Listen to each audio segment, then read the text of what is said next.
네, 여러분들 안녕하십니까. 리뷰계의 요정 리퍼입니다. 자, 오늘 여러분들 새해가 또 밝았잖아요. 그러면서 이 카메라에 대한 열풍, 사실 이 사진을 찍는다는 것에 대한 열풍에 힘입어서 제가 오늘을 우리 또 카메라 입문자들이 어떤 카메라를 구매하면 좋은지, 또 그 카메라를 고르기 위해서는 어떻게 해야 되는지 총정리를 한번 해보도록 하겠습니다. 지금 바로 가보도록 하죠. 사실 카메라는 여러 가지의 종류들이 있습니다. 뭐 지금 제가 들고 있는 캠코더, 그 다음에 이런 미러리스, 또는 뭐 저는 가지고 있진 않지만 이런 똑딱이 카메라, 쉽게 말해서 그냥 바로 주머니에서 꺼내서 렌즈 교환을 하지 못하는, 그러니까 옛날의 디카라고 생각하시면 됩니다. 총 3가지의 카메라의 유형이 있다고 보시면 되고요. 여기서 이제 우리가 어떤 목적을 가지고 있느냐, 요걸로 나눠 간다고 보시면 됩니다. 근데 그 전에 우리가 제조사를 먼저 알아볼 필요가 있어요. 이게 카메라의 종류는 너무나도 많습니다. 근데 제조사는 어떻게 뭘 골라야 될지 모르겠어요. 이게 한국에서의 카메라 제조사는 사실 뭐 많지만 가장 대두되고 있는 거는 사실 소니와 캐논, 이 2가지의 양대 산맥 구조란 말이죠. 이게 올림푸스도 있고 니콘도 있고 이러지 않아? 라고 하실 수 있는데, 그 브랜드를 제가 뺀 이유는 뭐냐면, 일단 올림푸스는 한국 시장에서 철수했고요. 니콘 같은 경우에는 초보자가 쓰기에는 사실 그다지 좋지 않아요. 그래서 일단 소니는 어떤 사람들이 고르면 좋을까요? 맞습니다. 바로 영상을 좋아하시는 분들. 뭐 사실 영상을 소니로 찍는다, 사실 이건 이제는 그냥 고유 명사가 돼버렸을 정도로 그냥 당연한 겁니다. 또 나는 소니로 사진도 찍고 싶은데, 저 같은 경우는 소니로 사진을 찍습니다. 그런 분들에게는 어떤 거를 말씀드리냐면은, 최소한 단 한 번이라도 보정을 해야 된다라는 점. 뭐 그 보정에는 뭐 막 전문가처럼 막 라이트룸에 들어가고 막 포토샵에 들어가고 이럴 필요까지는 없습니다. 그냥 다만 여러분들이 인스타에 올리실 때, 왜 우리가 인스타 필터를 적용하잖아요. 근데 그 필터를 적용하고 살짝 그 농도 정도는 조절을 해줘야 되는, 그냥 그 정도라고 보시면 됩니다. 보정을 안 해줄 수는 없습니다. 보정을 안 하고 올리면 좀 너무 리얼한 그런 색감이에요. 저는 개인적으로는 인스타에 올리시거나 아니면은 뭐 어떤 개별적으로 인화를 하신다거나 하실 때는 개인적으로는 약간의 터치가 필요한 브랜드라고 볼 수가 있을 것 같습니다. 반면에 캐논 같은 경우에는 동영상보다는 사진에 좀 포커싱을 하시는 분들에게 추천을 드려요. 인물 색감, 사실 이 캐논이 색감이 좋다라고 표현을 할 때 가장 그 기준점은 뭐냐면, 인물을 찍었을 때, 사람을 찍었을 때 그 피부색을 얼마나 깔끔하게 발현시켜 주느냐의 차이입니다. 그래서 이 캐논 같은 경우에는 사실 인물만 놓고 봤을 때는 별도의 보정을 크게 할 필요는 없다. 아까 말씀드린 것처럼 카메라는 뭐 이런 캠코더가 있을 거고요. 그리고 이런 미러리스가 있을 겁니다. 근데 제가 여러분들한테 추천드리는 것의 기준은 미러리스입니다. 각 제조사마다 사실 차이는 조금은 있지만 대부분 보급형과 플래그십으로 나눠져 있습니다.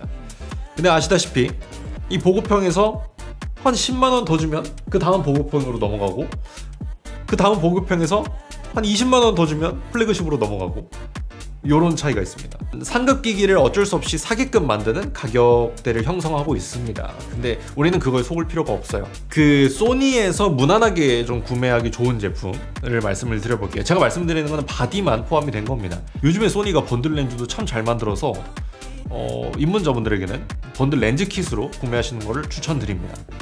소니의 알파7 M3, 요거는 사실 이제 요즘에 가격이 많이 내려갔어요. 그래서 지금 제가 알기로는 100만원 초중반이면 구매할 수 있는 걸로 알고 있습니다. 그리고 A7C, 저는 가지고 있진 않은데 A7C는 A7C2, 지금 이 카메라, 지금 저를 찍고 있는 이 카메라가 나오기 바로 전 시즌이기 때문에 근데 그거는 진짜 괜찮아요. 네. 뭐 전문가들 입장에서는 A7C는 좀 많이 아쉬운 점들이 있었지만, 전문가가 아닌 나는 그냥 여행 가서 가볍게 찍을 거야 할 때는 A7C만으로도 충분합니다. A7C2 같은 경우는 200만원 초반에 구매를 할 수가 있습니다. 그리고 완전히 내려갔을 때 알파 6400.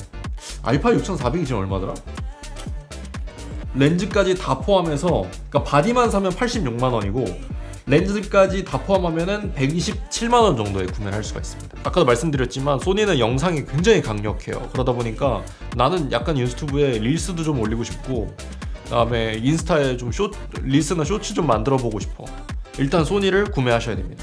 이 렌즈를 조금 얘기를 해볼게요. 그 번들 렌즈가 아니라 나는 조금 더 돈을 써보고 싶다라고 하시는 분들은 렌즈 같은 경우는 알파 6400은 크롭 바디 렌즈입니다. 그래서 얘 같은 경우에는 센서가 엄청 크죠. 근데 이 센서보다는 좀 작은 거를 크롭 바디라고 하는데, 이 크롭 바디도 그렇다고 해서 나쁜 건 아닙니다. 굉장히 잘 만들어졌기 때문에 알파 6400을 구매하면은 그냥 무조건 18105 F4 이거 외우세요. 그냥 단어입니다. 이거는 18105 F4 이건 그냥 외워야 되는 거예요. 그냥 18105 숫자만 쳐도 나온다. 그 정도로 유명하고 394,980원입니다.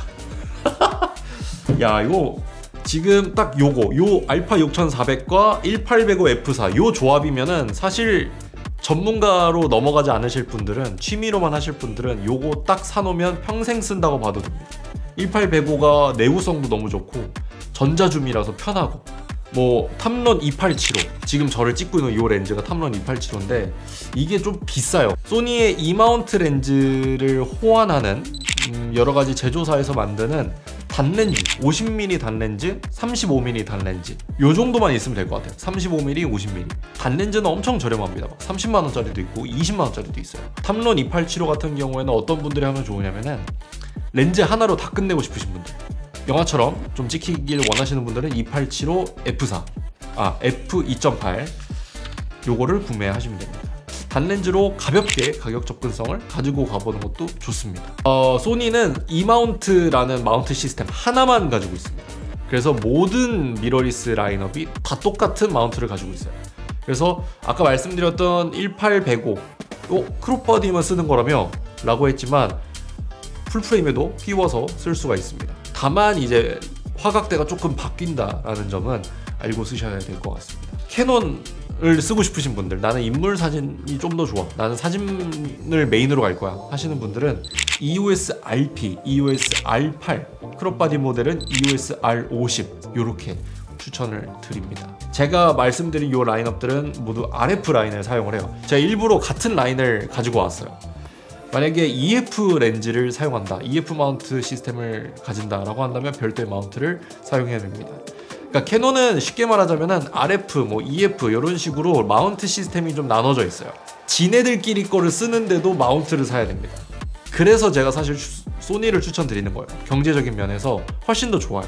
소니는 마운트가 전부 다 E마운트라는 시스템으로 통일이 되어 있고요. 심지어 대다수의 브랜드에게 이거를 서드파티 렌즈들을 풀어줬기 때문에 이거를 마음껏 써라 해서 E마운트 렌즈 라인업들은 굉장히 잘 나와요. 가격도 나쁘지 않게 나오고, 반면에 그 캐논 같은 경우에는 RF, EF 이런 식으로 나눠져 있다 보니까 문제는 이 사이에 내가 맘대로 막 왔다 갔다 할 수가 없다는 거, 마운트를 또 구매를 해야 된다는 거, 여러 가지 이런 이중 지출이 있기 때문에 저는 개인적으로 추천드리진 않습니다. 근데 솔직히 요즘에 소니가 잘하고 있는 게 뭐냐면 크리에이티브 룩이라 그래가지고 그냥 여러분들이 원하는 스타일 그냥 띡띡띡 눌러서 필터가 적용된 상태로 촬영을 하는 겁니다. 그러면은 인스타나 이런 데서 하는 것보다 화질도 엄청 좋고 동시에 색 보정도 완벽하게 돼 있는, 고민을 한다, 나는 캐논이랑 소니 중에 고민한다 라고 하면은 그냥 저는 소니 추천드립니다. 대다수의 입문자들에게 저는 그냥 소니를 추천해요. 네. 바디와 렌즈를 구매를 했다, 그러면 사실 이제 우리 80% 놓은 거예요. 나머지 20% 중에 19%를 차지하는 거 SD카드입니다. 요 놈이 아주 돈 빨아먹는 귀신인데요. 이 SD카드 같은 경우에는 저는 그냥 128기가 하나만 있으면 된다고 생각해요. 이 128기가를 다 채운다라는 것 자체가 전문가들도 그런 일은 많지 않습니다. 이 128기가 하나만 있어도 여행 전체를 커버할 수 있을 겁니다. 저 같은 경우에는 여행을 일주일 간다, 그럼 128기가 하나만 챙겨가도 충분합니다. 그러면 브랜드는 뭐가 좋아? 라고 한다면 저는 솔직히 렉사라는 브랜드, 지금 제가 쓰고 있는 건데 가성비가 너무 좋아. 너무 가격이 착해. 렉사 브랜드가 가격도 너무 좋고 속도도 매우 빠르고요, 안정적입니다. 그리고 소니 쓰시는 분들은 소니에서 자체적으로 나오는 SD카드도 사용해도 됩니다. 근데 단지 가격이 너무 높아서 저는 그냥 추천드리지 않고 그냥 렉사 쓰시는 걸 추천드립니다. 반면에 샌디스크는 소니랑 궁합이 좀 안 좋아요. 가끔 막 날아가기도 합니다. 자, 그리고 카메라 배터리죠. 카메라 배터리는 처음에 구매를 하면은 그냥 하나만 넣어줍니다. 하나 가지고는 좀 불안할 겁니다. 그래서 못해도 하나는 더 있어야 돼요. 근데 절대로 호환 배터리, 그러니까 서드파티에서 만든 정품이 아닌 배터리는 절대 쓰지 마십시오. 카메라에 전격 전압이 안 맞을 수도 있고, 또 하나는 배터리가 생각보다 엄청나게 빨리 닳을 수도 있습니다. 무조건 돈이 조금 더 들더라도 무조건 정품 배터리 구매하십시오. 자, 그럼 배터리를 샀으면 충전은 어떻게 하겠습니까? 충전기도 사야 됩니다. 근데 요즘에는 캐논도 그렇고 소니도 그렇고 C타입으로 바로 다이렉트를 꽂아서 충전할 수 있습니다. 근데 느려요. 그래서 나이트코어라는 브랜드에서 나오는 2구짜리 급속 충전기 사용하시면 됩니다. 여행 가서 그거 하나 딱 꽂아놓고 한숨 자고 딱 일어나면 배터리 2개가 한 번에 100%가 되어 있습니다. 그리고 삼각대, 너무 중요해요. 삼각대 없으면 사실 이거는 망한 거라고 봐야 됩니다. 그래서 삼각대에 호르스밴누에서 나온 5만원짜리 아무거나 사시면 됩니다. 너무 근데 쓰레기, 가끔 쿠팡에 보면은 5천원짜리, 만원짜리 이런 거 있는데 그거 쓰다가 카메라 작살나는 수가 있으니까요. 여러분들 절대 쓰지 마십시오. 사이즈 클리너, 렌즈 클리너, 바로 요건데, 저는 이거를 여기 뒤에 보시면 여기 이렇게 200개짜리로 한 통 사서 쓰고 있어요. 이게 있어야 됩니다. 무조건. 이게 왜 있어야 되냐면은, 이게 예를 들어서 눈이 오는 환경에서 촬영을 하거나 비가 조금 와요. 그럴 때 찍으면은 렌즈에 막 엄청 묻어. 제발 옷으로 닦지 마세요. 제발 진짜 두 손 모아 부탁드리겠습니다. 그거 약간 어떤 거냐면, 여러분들 그 눈동자를 물 들어갔네? 하고 옷으로 이렇게 닦는 거랑 같은 겁니다. 그러지 말아주세요. 요걸로 닦아야 자국도 안 남고 렌즈에 상처도 안 나고. 이거 그냥 진짜 얼마 안 합니다. 200개짜리 14,000원이면 사요, 쿠팡에서. 내일 온다고. 오늘 사면 내일 와. 제발 부탁드립니다. 그리고 이 렌즈 왜 닦아야 돼? 이런 분도 있어요. 렌즈가 더러우면 1억짜리 렌즈를 써도 더 화질이 안 좋습니다. 그 다음에 렌즈 블로워. 이거 진짜 중요해요. 렌즈 블로워가 뭐냐면 요거, 제가 쓰는 건 조금 비싼 브랜드 건데, 이게 비스고라고 이 렌즈 블로워가 있는데, 근데 이게 좋은 게 뭐냐면, 다른 거는 이게 그냥 누르면 돌아오는데 시간이 조금 걸려요. 근데 얘는 여기 따로 필터가 있어서 공기도 깨끗하게 걸러주고, 그리고 굉장히 잘 됩니다. 그리고 이게 오뚜기처럼 딱 서 있어요. 이 밑에 무게 추가 있어서 굉장히 좋아요. 좋은 소재라서 이게 만약에 실수로 렌즈에 톡 닿아도 엄청 부드러워서 상처가 나거나 그러지 않습니다. 근데 싼 거 사면 여기가 플라스틱이거든요. 이렇게 막 불어, 렌즈에다가. 좋아, 하는 거 좋아. 너무 세게 눌러가지고 막 이런 분들 있거든요. 막 이러다가 렌즈 촥촥. 가방은 뭐 여러분들이 필요한 거 사시면 됩니다. 보통은 사은품으로 가방을 같이 줘요. 그래서 아마 그것만으로도 충분할 겁니다. 이게 대부분 카메라 구매를 하시면 초반에는 열정이 엄청나. 예술가가 하나 탄생하는 듯한 그런 포부를 가지고 시작을 합니다. 아티스트가 집 곳곳에 생겨, 새해마다. 근데 3개월만 지나잖아요. 이게 이제 예쁜 몇백만원짜리 고급 명품 인테리어가 돼 있습니다. 오늘 한 번만 들고 나가자. 요게 반복되면은 그냥 일상이 됩니다. 나는 이거를 좀 보람차게 쓰고 싶어 라고 한다면, 그래 귀찮지만 오늘 딱 한 번만 더 들고 나가자. 요 마인드, 요게 필요합니다. 이 사진이라는 게 인스타에 막 업로드하고 뭐 프로필 사진 바꾸고 요런 용도로만 쓰면은 굉장히 이 사진기에 대한 의미가 빠르게 휘발돼요. 그러다 보면은 빨리 질리고 빨리 효용 가치를 잃습니다.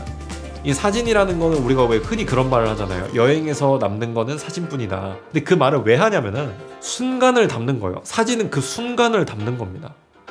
어떤 취지에서 보면은 어찌 보면 시간 여행이라고 보면 될 것 같아요. 그 사진을 찍는다라는 그 행위 자체가 오늘 인스타에 올려야지, 좋아요 받아야지 라는 그런 의미가 아니라 과거에 이런 추억들이 있었구나 라는 것들, 내가 사랑하는 사람을 찍어주고 내 가족들을 찍고, 그리고 또 사진을 잘 찍어서 선물해주면 그만큼 기분이 또 좋은 게 없어요. 그런 것처럼 여러분들이, 저는 개인적으로 사진이라는 거를 단순히 좋아요를 많이 받아야지, 나는 팔로워 늘려야지 하는 의미로 하지 않으셨으면 좋겠습니다. 그러면 본인이 더 힘들어요. 카메라를 구매할 생각이 있으시다면 오늘 제가 준비한 콘텐츠 굉장히 총집약체로 이렇게 함축적으로 좀 준비를 해봤으니까 도움이 되셨으면 좋을 것 같습니다. 저는 다음 이 시간에 더욱더 좋은 콘텐츠로 여러분들을 찾아뵙도록 하겠습니다. 감사합니다. 르프였습니다.